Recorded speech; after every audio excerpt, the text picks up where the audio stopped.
The betting screens flickered across every wall of the council station, showing numbers that made Daniel Ross feel sick to his stomach, 10,000 to 1. That was what the galaxy thought of Earth's chances in tomorrow's competition. Daniel pressed his forehead against the cold observation window and stared at the ships docked outside. Vessels from 100 different worlds, each one carrying representatives who had come to watch the annual Galactic military games, and they had all come to watch their own species win. Nobody expected anything from the humans except another embarrassing failure. Stop looking at the odds. Ambassador Patricia Hayes walked into the observation deck carrying 2 cups of something that smelled like burnt plastic. She offered one to Daniel. It's Vrinian tea, supposed to calm the nerves. Daniel took the cup but did not drink. Ambassador, why did you volunteer me for this? I'm just a diplomatic attach. I file reports and translate documents. I'm not a champion shooter anymore. Patricia sat down on the bench beside him. Her gray hair was tied back in a bun, and her face showed every one of her 60 years. She had spent the last 15 years trying to earn respect for humanity in a galaxy that saw Earth as the new kid who did not belong at the adult table. Because you're the best we have, she said quietly, and because I'm tired of watching them laugh at us. Through the window, Daniel could see the massive arena where tomorrow's competition would take place. Holographic advertisements displayed the faces of champions from different species. The Vraxis champion with his sleek purple skin and thought-linked plasma rifle. The Korthani warrior with 4 arms that could each fire independently. The cybernetically enhanced Draken whose eyes could lock onto targets faster than any organic being should manage. And then there was Daniel, human, armed with a rifle that used chemical explosions to push metal through a tube. Technology that most species had abandoned 10,000 years ago. They think we're primitives, Daniel said. They do, Patricia agreed. High Chancellor Vryn told me yesterday that allowing humans to compete was an act of charity. He actually used that word. Charity. Daniel finally took a sip of the tea and immediately regretted it. The burnt plastic smell had not been misleading. What happens if I fail? You mean when you place last like we have in every other event? Patricia smiled sadly. Then nothing changes. Earth remains the species that everyone tolerates but nobody respects. Our trade agreements stay disadvantageous. Our diplomatic proposals get ignored. Our children grow up knowing that humanity is considered inferior. The weight of it settled on Daniel's shoulders like a physical thing. He had not asked for this responsibility. 3 months ago, he had been content filing paperwork and attending boring trade meetings. Then someone in Earth's diplomatic corps had remembered that Daniel Ross had been a champion marksman back home.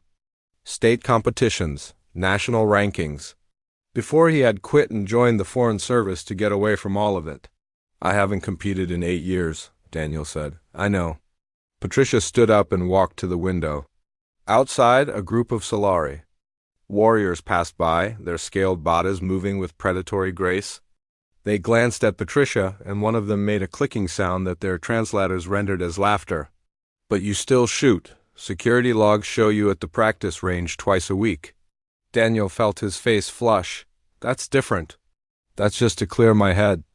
It's meditation, not competition. Then meditate your way through tomorrow. Patricia turned to face him. Daniel, I'm not asking you to win. I know the odds. I know what we're up against. Those aliens have weapons that aim themselves. They have AI assistants that can calculate wind, distance, and target movement faster than any human brain. They have cybernetic enhancements and biological advantages we can't match. Then what are you asking? Show them we belong here. Patricia's voice was firm now. Show them that humans don't quit just because something is hard. Show them that we have value even without their advanced technology. That's all. Daniel looked down at his hands. Calloused from years of holding a rifle. Steady, even now when his heart was racing. His grandfather had taught him to shoot when he was 7 years old. Hunting trips in the mountains of Montana. Hours spent learning to read the wind, to control his breathing, to become perfectly still. My grandfather used to say that shooting wasn't about the weapon, Daniel said quietly. It was about the connection between what you want to happen and making it happen. Mind, body, and bullet all working as one. Smart man. He died before Earth made contact with the galactic community. Sometimes I'm glad he didn't live to see how they treat us. Patricia walked over and put her hand on Daniel's shoulder. Then tomorrow, show them what your grandfather taught you. Show them what a human can do. After Patricia left, Daniel stayed at the window for another hour. Ships came and went. Aliens of every shape and size moved through the corridors of the station, going about their business. None of them looked at the observation deck where one human stood alone. Finally, Daniel went to his quarters and retrieved the case he had brought from Earth. Inside was his rifle. Not some mass-produced military weapon, but his grandfather's hunting rifle, modified and upgraded over the years. The wood stock was worn smooth from use. The barrel had been replaced twice. The scope was newer technology, but still purely optical. No computers, no AI assistance. Just glass and metal and the skill of the person looking through it. Daniel assembled the rifle with practiced ease. The familiar weight felt right in his hands. He worked the bolt, feeling the smooth action. Tomorrow he would stand in front of thousands of aliens who expected him to fail. Tomorrow he would prove whether humans deserved respect or pity. He cleaned the rifle until it gleamed, then carefully packed it away. Sleep would not come easy tonight, but that did not matter. His grandfather had also taught him that rest was less important than focus. And Daniel had never been more focused in his life. Tomorrow the galaxy would watch. And Daniel Ross would show them what one human could do. Sweat ran down Daniel's back as he lay prone on the practice range floor. 3 days until the competition, and his shots were grouping 2 centimeters to the left. 2 centimeters should not matter at 200 meters. But at 2 kilometers it would mean complete failure. Your breathing is off, a voice said from behind him. Daniel looked up to see an alien he did not recognize. The being stood about 5 feet tall with blue-green skin that glistened like it was perpetually wet. Bulbous eyes protruded from the sides of a wide head, and webbed fingers gripped a data tablet. "I'm Dr. Oren," the alien said. "I study comparative physiology across species. Ambassador Hayes gave me permission to observe your training." "Great, another scientist wanting to document human failure." Daniel sat up and ejected the magazine from his rifle. "Actually, I believe you might succeed." Dr. Oren moved closer, his webbed feet making soft slapping sounds on the floor. "I have been studying human capabilities since your species joined the galactic community. You have several advantages that others do not recognize." Daniel reloaded the magazine. "Like what?" "We're weaker than most species. Slower than many. Our senses are average at best. We don't have 4 arms or compound eyes or thought-linked weapons." "No," Dr. Oren agreed. "But you have something far more valuable: persistence. Persistence doesn't win shooting competitions." Dr. Oren tilted his head in what might have been his species' version of a smile. "On the contrary, let me show you something." The scientist activated his tablet and a hologram appeared showing various alien species at target practice. Each one fired with incredible speed and accuracy. Plasma bolts and energy beams struck targets instantly. "This is what your competition looks like," Dr. Oren said. "Notice anything?" Daniel watched carefully. "They're fast. Really fast." "Yes, but look closer. Watch their eyes." Daniel studied the hologram again. Then he saw it. The aliens barely looked at their targets. Their eyes glazed slightly, like they were looking at something inside their own heads instead of what was in front of them. "They're not aiming," Daniel said slowly. "Their weapons are doing it for them." "Exactly." Dr. Oren expanded the hologram. "Every species in the competition uses AI-assisted targeting. The shooter simply points in the general direction and the weapon's computer handles the actual aiming. It calculates distance, wind, target movement, gravitational variations, everything. The shooter is just along for the ride." Daniel felt something stir in his chest. Not quite hope, but close to it. "And humans?" "Humans do it all manually. Your brain calculates trajectory. Your hands adjust for wind. Your eyes track the target. You're fully engaged in every shot. Dr. Oren closed the hologram. This is a skill your species developed over millions of years as persistence hunters. You chased prey until it collapsed from exhaustion. You tracked animals across vast distances. Your brains evolved to calculate complex three-dimensional problems intuitively. But if their computers can do it faster, yes? But computers have limitations. Dr. Oren pulled up another display. What happens when the environment changes unexpectedly? When there is interference? When the target behaves in ways the computer's programming did not anticipate? The computer freezes. It recalculates. The shooter has to wait for the machine. While a human just adjusts, Daniel finished. While a human just adjusts, Dr. Oren confirmed. You have been shooting for how many years? Since I was 7. 23 years. And in those 23 years, your brain has been building neural pathways specifically for this task. You do not think about calculating bullet drop or wind drift. You simply know. The same way you know how to walk or breathe. Daniel looked down at his rifle. His grandfather's rifle, passed down through 3 generations of hunters. No computer chips, no AI assistance, just a well-maintained mechanical tool and the person using it. There's something else, Dr. Oren continued. I reviewed footage of the last 50 competitions. Do you know what the scores look like? Perfect, I imagine. With computer assistance, how could they miss? Precisely. Every competitor achieves a perfect score in Stage 1 because their weapons make it impossible to fail. The competition is not about skill anymore. It is about who has the fastest computer and the most expensive weapon. Dr. Oren's eyes seemed to focus more intently on Daniel. But Stage 2 is different. Moving targets in zero gravity. Even the best AI systems struggle with that many variables. Last year's winner only hit 8 out of 10 targets.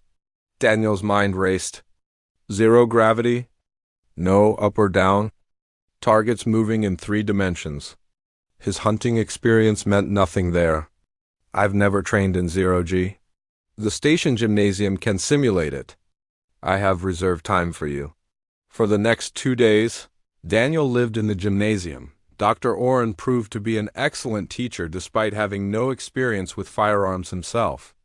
The scientist understood physics and biology in ways that helped Daniel adapt his skills to the new environment. Floating in zero gravity felt wrong at first. Every instinct Daniel had was built for fighting Earth's gravity. But gradually he began to understand. In zero-G there was no bullet drop. Wind did not exist in the vacuum-sealed arena. The only variables were target movement and his own motion. Use your recoil, Dr. Oren suggested during one session. Fire the weapon, let the kickback spin you toward the next target. Daniel tried it. The rifle bucked against his shoulder and his body rotated smoothly in the opposite direction. Another target appeared in his sights. He fired again, hit. The recoil pushed him toward a third target. It's like a dance, Daniel said, amazed. It is physics, Dr. Oren replied. But humans always prefer the poetic interpretation. On the evening before the competition, Daniel received a video call from Earth. Lieutenant Cole Bradford, his old friend from the security forces, appeared on the screen with a huge grin. The whole planet is watching, Danny. Every screen, every feed. They're setting up public viewings in stadiums. Daniel felt his stomach twist. No pressure then? Hey, remember what you told me after Nationals? When you hit that impossible shot in the wind, I said it was just meditation. Just breathing and being present. Right, so tomorrow, don't think about the galaxy watching. Don't think about the odds or the aliens or the fancy weapons. Just breathe. Just be present. Cole's smile faded into something more serious. Your grandfather would be proud, you know? Whatever happens tomorrow. After the call ended, Daniel sat alone in his quarters. Through the wall, he could hear aliens passing in the corridor. Speaking languages his translator chip rendered into English. Laughing about tomorrow's competition. Discussing their bets.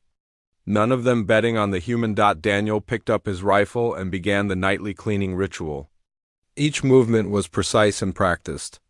This weapon had fed his family for generations, had protected them, had taught them patience and discipline and respect for the power they held. Tomorrow it would speak for all of humanity. And Daniel would make sure it spoke clearly. The roar of 100,000 voices hit Daniel like a physical force as he stepped into the arena. Beings from 1,000 worlds packed the stadium seats, their various forms creating a kaleidoscope of colors and shapes. Holographic displays floated overhead showing close-ups of the competitors and real-time betting odds. 17 beings stood in a line at the firing positions. Daniel was 14th. The Vraxis champion stood at position 1, his sleek purple form almost glowing under the arena lights.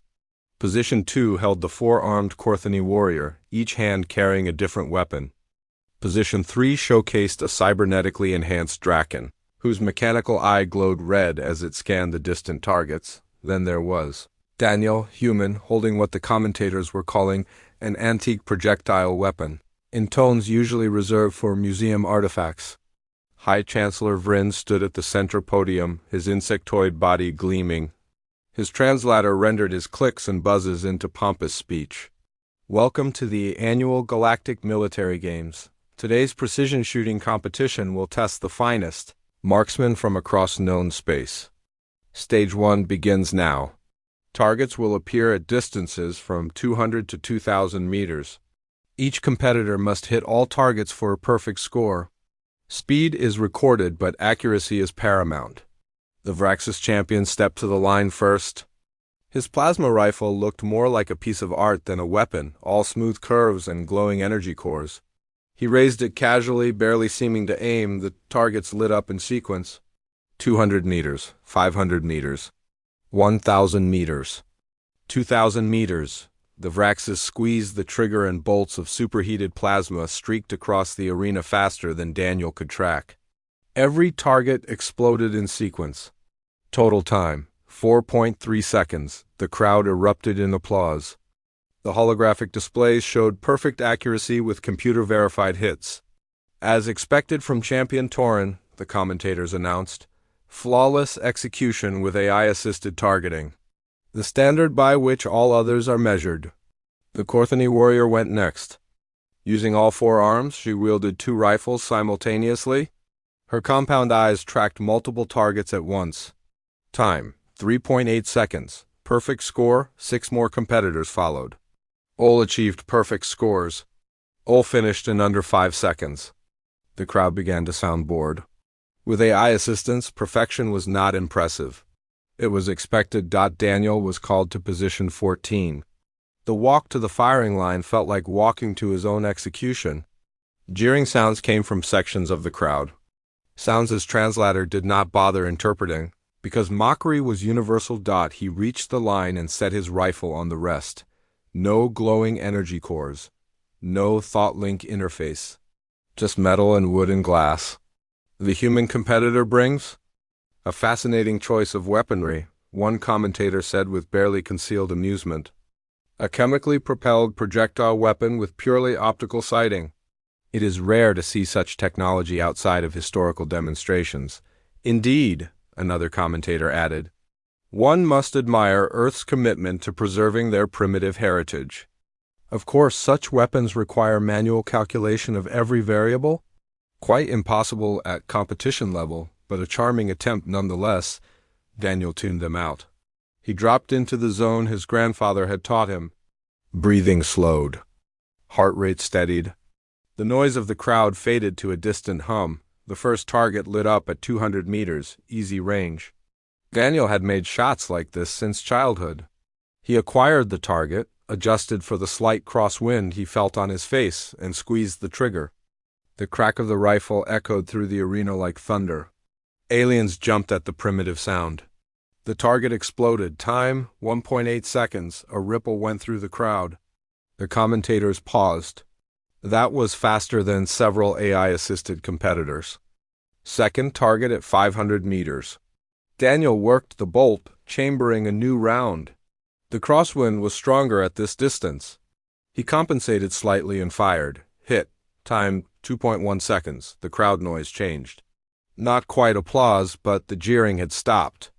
Aliens leaned forward in their seats. Third target at 700 meters, fourth at 900, fifth at 1,000. Daniel fired steadily, working the bolt between each shot. His movements were practiced and smooth. Muscle memory built over 23 years. By the sixth target, the arena had gone quiet. Beings who had never seen manual marksmanship watched in fascination as Daniel calculated each shot in his head. Wind speed, distance, the slight rotation of the station creating a Coriolis effect.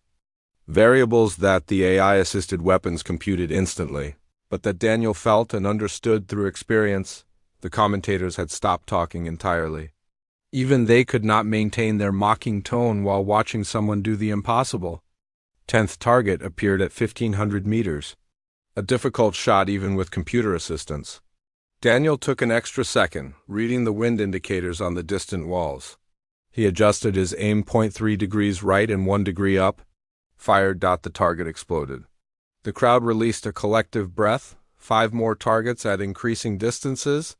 Daniel's focus narrowed until nothing existed except the rifle, the target, and the space between them. This was the meditation Cole had mentioned. This was the connection his grandfather had described. Mind, body, and bullet working as one perfect system. Final target lit up at 2,000 meters, barely visible even through his scope. The wind was gusty at that range, swirling in unpredictable patterns. Daniel waited, watching the flags on the distant wall. Waited for the pattern. There, a brief moment of stability. He fired. For 3 seconds, the bullet flew. The entire arena watched the holographic tracking display, following the projectile's arc across 2 kilometers of space. Impact. Perfect center mass. The crowd erupted. Not polite applause like they had given the other competitors, but genuine amazement. Beings from 100 species were on their feet, producing whatever noise their biology used to express shock and approval. Daniel's total time, 28.4 seconds. Far slower than the AI-assisted competitors, but his score was perfect. And he had done it without any computer help at all. Commander Eula, the avian officer who had mentioned human eye hand. Coordination stood in the VIP section and began a slow, deliberate clap. Other military officials joined her. Even some of the other competitors turned to look at Daniel with what might have been respect. High Chancellor Vryn stared from his podium, his compound eyes unreadable. But Daniel saw his mandibles click together. And what he had learned was the insectoid equivalent of deep thought.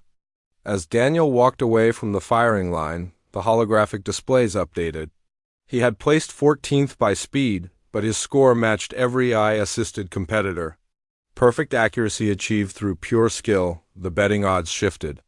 Earth was no longer 10,000 to 1. Ambassador Hayes watched from the diplomatic box, tears streaming down her face. Dr. Oren frantically made notes on his tablet, his theory about human capabilities being proven before the galaxy's eyes, and across known space on 6 billion screens. Beings who had mocked humanity now watched the replay of one human doing what they had thought impossible. No enhancements. Just skill, discipline, and 23 years of practice. Stage 2 was tomorrow. Moving targets in zero gravity. But tonight, for the first time since joining the galactic community, humanity had earned something precious. Not pity, not charity, but genuine respect. Daniel could not sleep. His quarters had been flooded with communication requests from news feeds across the galaxy, all wanting interviews with the human who shoots without machines. Ambassador Hayes had blocked most of them, but the red notification light on his terminal blinked like an angry eye. He gave up on sleep at 040 station time and went to the observation deck. Stage 2 began in 6 hours. Moving targets in zero gravity. No competitor in the history of the games had ever scored perfectly in Stage 2. The best record was 8 hits out of 10 possible targets. Could not sleep either, a voice said. Daniel turned to see Commander Eula perched on one of the benches. Her feathers were the color of desert sand, and her large eyes reflected the starlight from the windows. She held a cup of something that steamed. Stage 2 is difficult, she continued. Even for those with AI assistance. I know. I watched the historical footage. Daniel sat down across from her, careful to maintain the respectful distance that avian species preferred. The best shooters in the galaxy struggle to hit targets, and they have weapons that aim themselves. Eula's head tilted in what he had learned was her species' version of a nod. The problem is target prediction. In zero gravity, projectiles move in perfectly straight lines, but the targets move unpredictably. They accelerate, decelerate, change direction. The AI systems are programmed for gravity environments where everything falls. In zero-G, they become confused. But the Draken Warrior hit 8 targets last year. How? Cybernetic enhancements? His eyes can track movement and predict trajectories faster than organic brains. The computer in his skull processes the data and adjusts his aim. Eula sipped her drink. It is the closest thing to cheating that the rules allow. Daniel thought about this. His training with Dr. Oren had helped him understand zero-G movement. But predicting target trajectories while floating and spinning was completely different from anything he had practiced. Your species hunted birds, yes?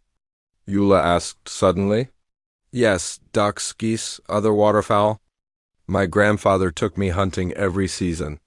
Then you already know how to lead a moving target in 3 dimensions. A bird does not move in straight lines. It banks, dives, climbs. Your brain learned to predict those movements when you were young. Daniel felt something click in his mind.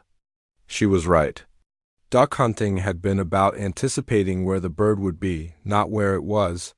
His grandfather's voice echoed in memory. Don't shoot at the duck. Shoot at where the duck is going. You have been researching human capabilities.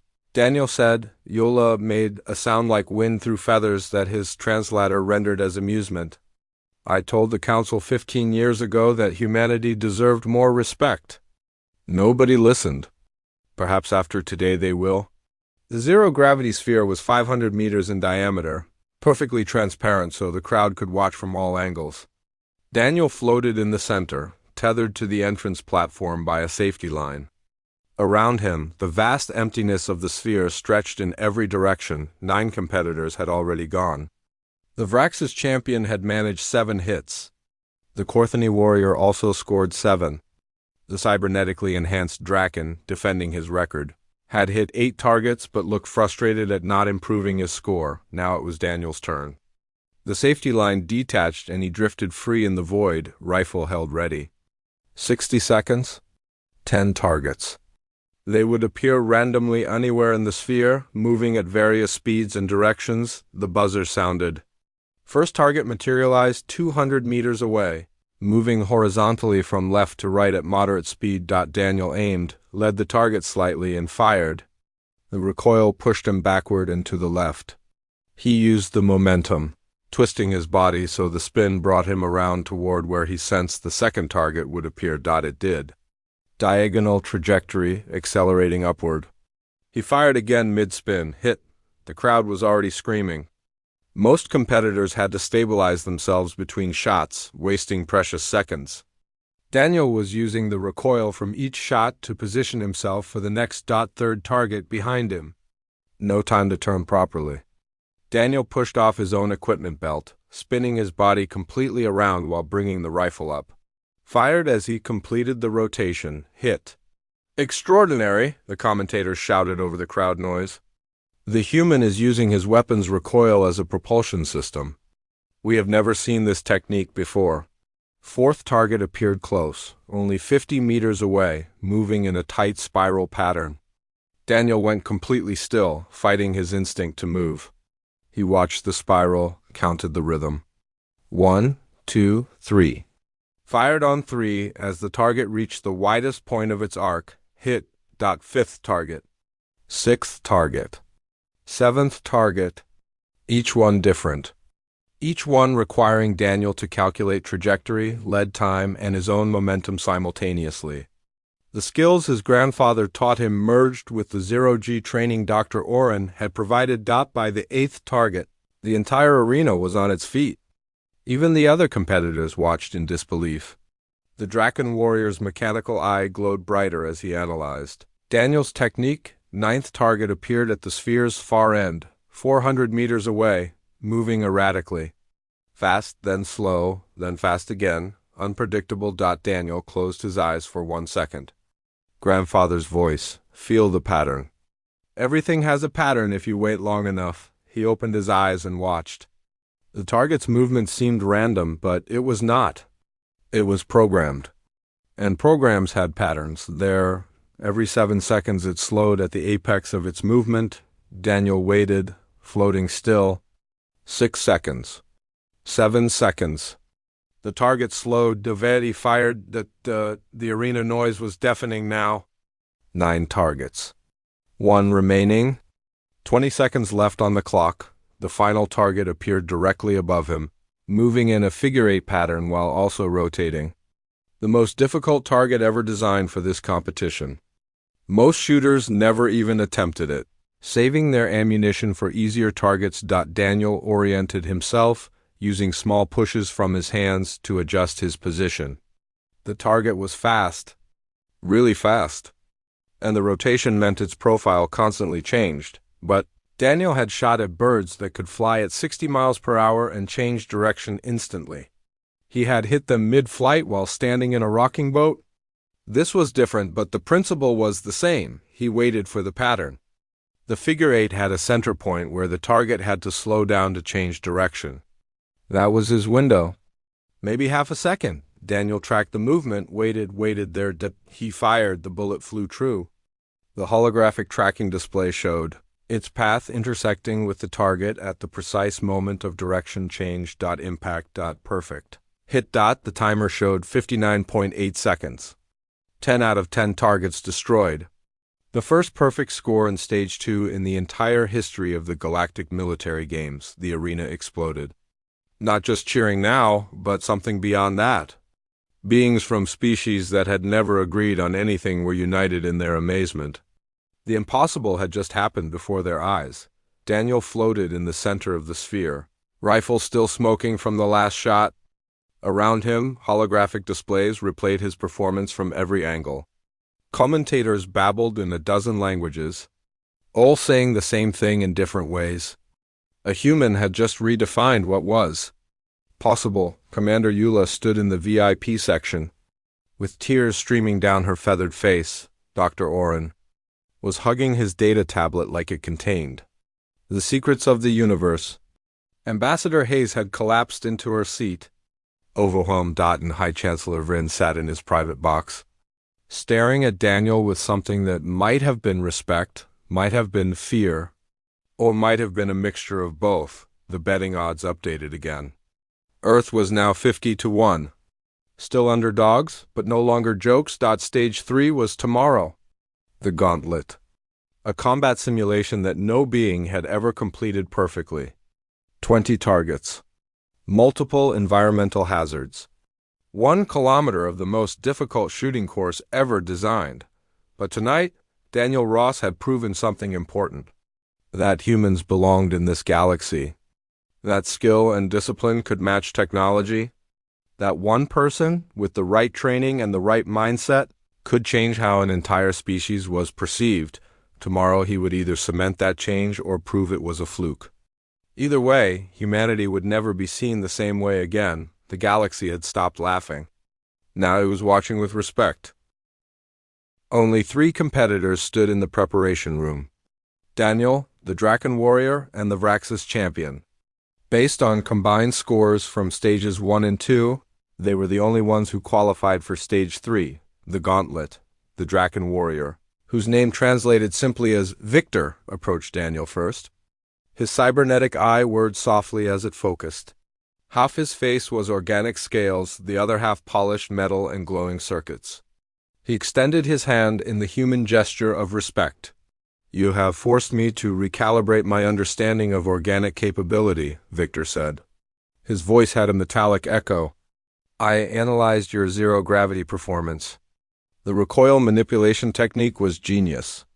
My enhancements did not predict it was possible." Daniel shook the offered hand, feeling the cold metal and warm scales together. "You hit 8 targets? That's still incredible. 8 is the limit of my programming combined with my biology. You exceeded that limit with biology alone.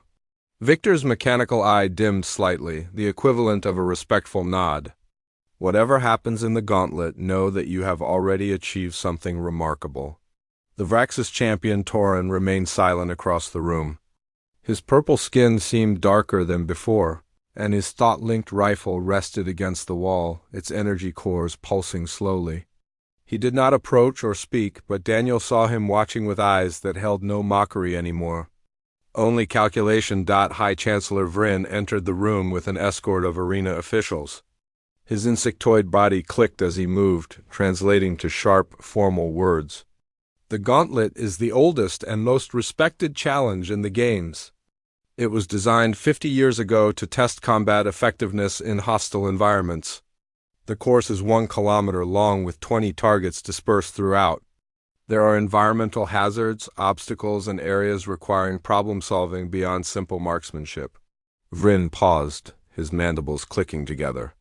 In 50 years, no competitor has achieved a perfect score. The record is 15 targets hit in 47 minutes by Warlord Kren. Many consider that record unbreakable. A holographic display activated, showing the course layout.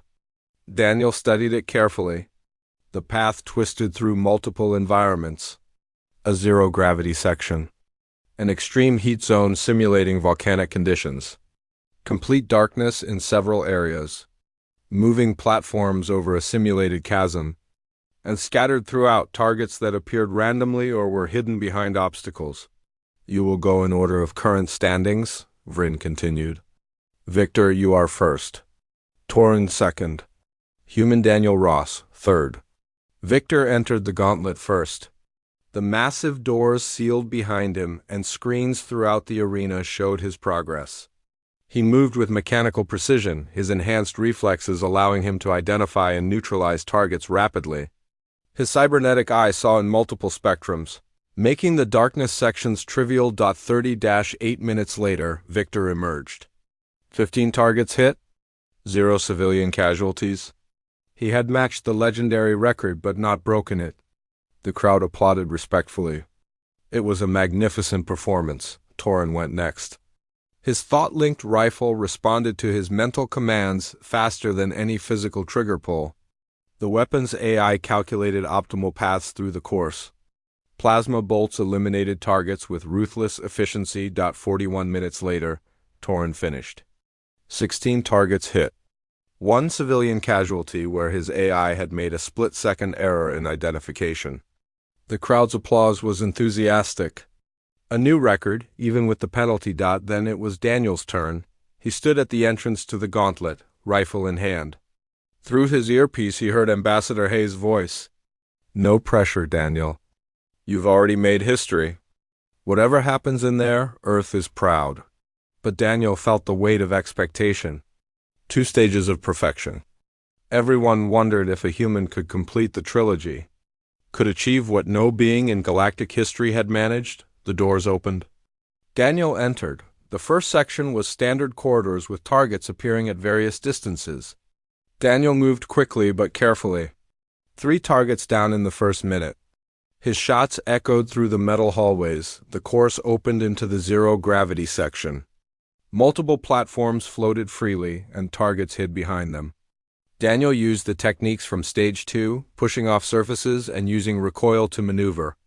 4 more targets eliminated. Then came the heat zone. The temperature spiked to levels that would kill unprotected humans in minutes. Daniel's suit provided some protection, but he felt his skin burning. The air shimmered, making targets waver. He had to account for thermal distortion affecting his bullet's flight path. 2 targets in the heat. Both hits. Daniel's hands were shaking from the temperature stress, but his core remained steady. The darkness section was worse. 0 visibility. Victor's cybernetic eye had made this easy for him. Torin's weapon had infrared sensors. Daniel had neither. Just his rifle, his ears, and his grandfather's teaching. Listen for the target indicators. His grandfather had said during night hunts, "Animals move. They make sound. So do machines." Daniel closed his eyes, letting his hearing take over. There, a soft mechanical hum. A target generator. He fired toward the sound, hit, another hum from a different direction, hit, 3 targets, cleared in complete darkness using sound alone. The commentators were screaming now. Impossible! He is hitting targets he cannot see. Daniel emerged from darkness onto moving platforms suspended over a pit. Holographic civilians walked between the platforms. Shoot a civilian and the run was over? Several targets hit among them. This was where Victor had stopped, where previous champions had failed. The targets looked identical to civilians until they moved, and they only moved for a fraction of a second. Daniel waited on the first platform, watching. Patience, his grandfather's most important lesson. Don't rush the shot. A figure moved wrong. Too smooth. Too mechanical. Daniel fired through a 5-centimeter gap between 2 civilians. Target destroyed. The crowd was silent now. Holding their collective breath, Daniel crossed the platforms methodically. 4 more targets appeared among the civilians. He waited for each one, found the impossible angles, took the shots that should not have been possible. All hits, 0 civilian casualties. The final section was pure chaos. Multiple targets appearing simultaneously in a 3-dimensional space filled with obstacles. This was designed to overwhelm even AA-assisted systems. Daniel had 3 bullets left in his magazine. 3 targets remained to hit all 20. He could reload, but that would cost time. First target appeared high and to the left. Daniel fired, hit, the recoil pushed him right. Where the second target materialized, fired, hit, the recoil spun him toward the ground. Where the final target was rising from cover, 1 bullet left. Daniel was moving. The target was moving.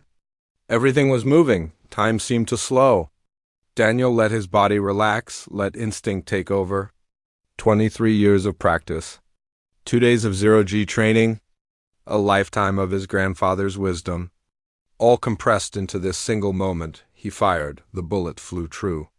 The target exploded. 20 out of 20 targets destroyed. 0 civilian casualties. Daniel crossed the finish line and the timer stopped. 34 minutes, 12 seconds. A perfect score. Not only had he beaten the record, he had shattered it. The arena was absolutely silent for 3 full seconds. Then sound erupted like a physical force. 100,000 beings from 1,000 worlds were on their feet. Screaming in languages Daniel's translator could not keep up with, he stood in the exit chamber, rifle still smoking, and felt the weight of what had just happened.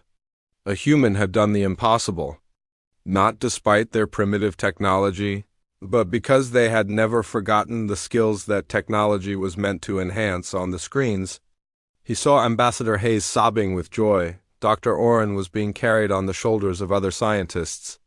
Commander Eula was leading a military salute that spread through the crowd like a wave, and High Chancellor Vryn stood slowly in his private box. His mandibles spread wide in what Daniel now recognized as profound respect. The galaxy had watched a human achieve perfection 3 times. Tomorrow there would be ceremonies and speeches and celebration. But right now, in this moment, Daniel Ross had proven what humans had always known, that they belonged among the stars. The medal was heavier than Daniel expected. It hung from a ribbon woven with threads from 100 different worlds, each color representing a species in the Galactic Council. The Marksman's Star, the highest honor for precision shooting in known space. And for the first time in its history, it belonged to a human. High Chancellor Vryn placed it around Daniel's neck personally. His mandibles clicked slowly, and his translator voice carried across the packed ceremony hall. I stand before you to admit error. A grievous error. We judged humanity by their technology rather than their capability. We saw their tools as primitive and assumed the beings wielding them were equally primitive. Vryn turned to face the audience.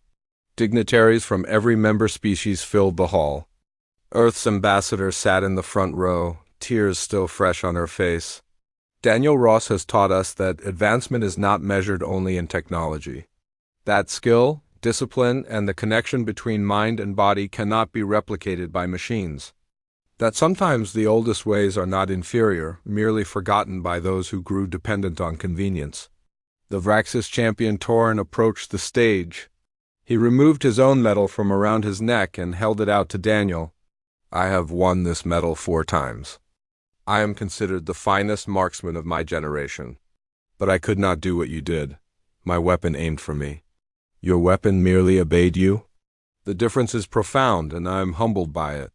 Daniel accepted the gesture with a handshake. You're still incredible. Your 7th shot in Stage 1 was one of the most amazing things I've ever seen. Perhaps. But it was the weapon, not the warrior. Torin's eyes held genuine respect. You have reminded us all what it means to truly master a craft.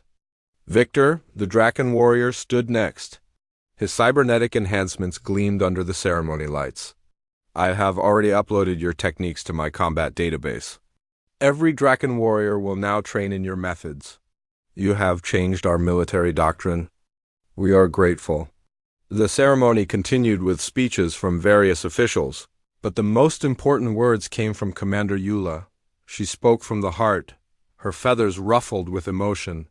15 years ago, when humanity joined our community, I presented research showing their potential.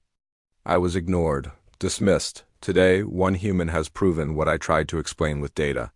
That Earth's species evolved something precious, the ability to persist, to adapt, to connect intention with action without artificial mediation. She looked directly at Daniel.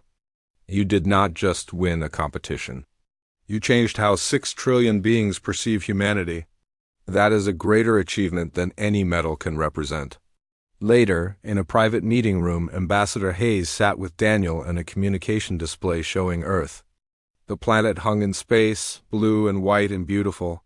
There are parades on every continent, Hayes said, her voice thick with emotion. Schools have declared holidays. Your name is on every news feed. You've become a symbol, Daniel. I was just shooting targets, Daniel protested. No, you were representing everything humanity has struggled to prove since we joined the galactic community.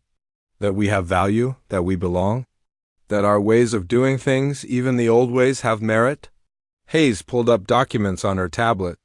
I have 17 new trade agreements pending approval. Council members who would not return my calls are now scheduling meetings. Earth's standing in the diplomatic corps has risen 5 levels in the past 3 days. Because I hit some targets? Because you showed them we're not helpless children needing their technology to function. You showed them we can compete, we can excel, using nothing but our own skills. Hayes smiled. The Galactic Military Academy has formally requested that you become an instructor. They want you to teach their elite forces your techniques. Daniel thought about this. Teaching aliens how to shoot. How to connect with their weapons instead of relying on computers. It was not what he had planned when he joined the diplomatic service, but maybe it was what he was meant to do. 2 months later, Daniel stood in front of his first class at the academy. 200 young beings from 40 different species filled the auditorium. Vraxis, Corthony, Draken, Solari, and dozens of others, all of them watching him with respect instead of mockery. Before we begin, Daniel said, I want you to understand something. I am not here to teach you to be human. I am here to teach you principles that humanity learned over millions of years of evolution, principles that any species can apply.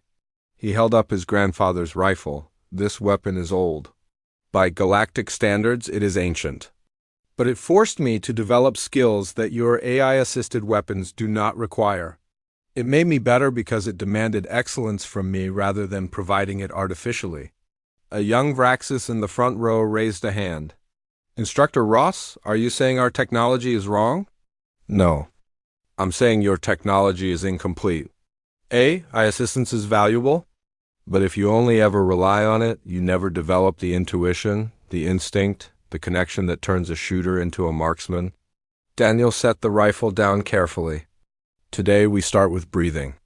Not shooting, not aiming, not tactics, just breathing, because everything else builds from that foundation. The students looked confused, but they followed his instructions. For the next hour, Daniel taught them what his grandfather had taught him. How to control breathing to steady their aim. How to feel their heartbeat and time shots between beats. How to clear their minds and focus on the single moment of connection between intention and action. In the back of the auditorium, Commander Eula watched with satisfaction. Beside her, Dr. Oren took notes furiously on his tablet. Remarkable. He is teaching them to use their biology instead of fighting it. This could revolutionize military training across all species. Or, Ula said quietly, it could simply teach them what humans never forgot. That we are not inferior to our tools. We are their masters, and true mastery requires understanding ourselves first. On Earth, in a small town in Montana, a statue was being erected. It showed a man and a boy, the man teaching the boy to hold a rifle properly. The inscription read, "To all who taught patience, discipline, and respect for skill, you made us who we are." In his apartment on the Academy Station, Daniel kept a photo of his grandfather. Every night before sleep, he looked at it and whispered the same words. "I hope I did you proud.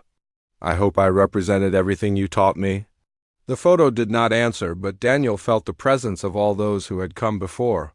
Generations of hunters, shooters, teachers, humans who had maintained their connection to the fundamental skills even as technology advanced around them.